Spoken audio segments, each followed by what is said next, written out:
আমরা এখানে সমবেত হয়েছি পুলিশ বিভাগের একটা প্রশিক্ষণ সেশনে। আপনারা জানেন প্রায় ১.৫ লক্ষ পুলিশ বাহিনীর সদস্য প্রশিক্ষণ কার্যক্রম চলছে। কিভাবে একটা ভোট কেন্দ্রে শান্তি শৃঙ্খলা রক্ষা করা যাবে, কিভাবে একটা অবাধ সুষ্ঠু নিরপেক্ষ নির্বাচন করা যাবে, কিভাবে একটা ভোট কেন্দ্রের আইন শৃঙ্খলা রক্ষার ইনচার্জ হিসেবে পুলিশ সদস্যরা পুলিশ অফিসাররা দায়িত্ব পালন করবেন, এগুলো হাতে কলমে প্রশিক্ষণ দেওয়ার জন্য পুলিশ বাহিনী যে পদক্ষেপ নিয়েছে নির্বাচন কমিশন সেটিকে স্বাগত জানায়। এবং নির্বাচন কমিশন একটা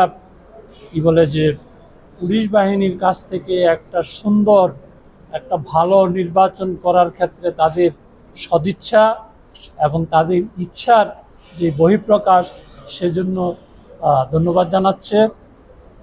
এরপরে যে প্রশ্নটি আসছে প্রতীক বিষয়ে, প্রতীক বরাদ্দ বিধিমালা অনুযায়ী প্রতীক বরাদ্দ বিধিমালায় যে প্রতীকগুলো থাকে সেই প্রতীকগুলো থেকে একটা প্রতীক বরাদ্দ দিতে হয় এবং নিতে হয়।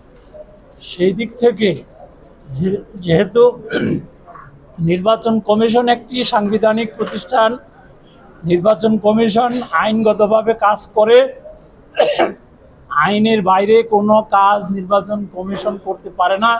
সুতরাং আইন এবং বিধি অনুযায়ী আমাদের তালিকায় যে মার্কাগুলো রয়েছে, যে প্রতীকগুলো রয়েছে, সেগুলোর মধ্যে যে প্রতীকটা চাচ্ছেন সেই প্রতীকটা না থাকার কারণে নির্বাচন কমিশন দিতে পারছে। আরেকটি প্রশ্ন বলেছেন নির্বাচন পদ্ধতি বা নির্বাচন সঠিক সময়ে হবে কিনা।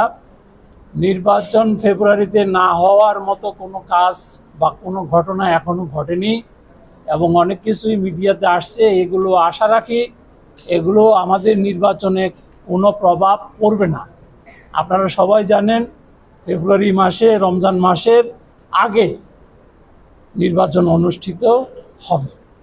আরেকটি বিষয় বলেছেন যে নির্বাচনের আগে সবাই অবাধ সুষ্ঠু নিরপেক্ষ নির্বাচনের কথা বলে, কিন্তু আসলে গিয়ে দেখা যায় যে বাস্তবে সেটি ঘটে না।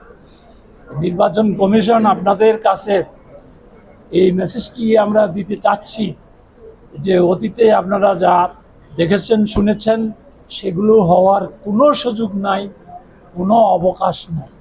নির্বাচন কমিশন সাংবিধানিক প্রতিষ্ঠান, আইনের কাছে দায়বদ্ধ।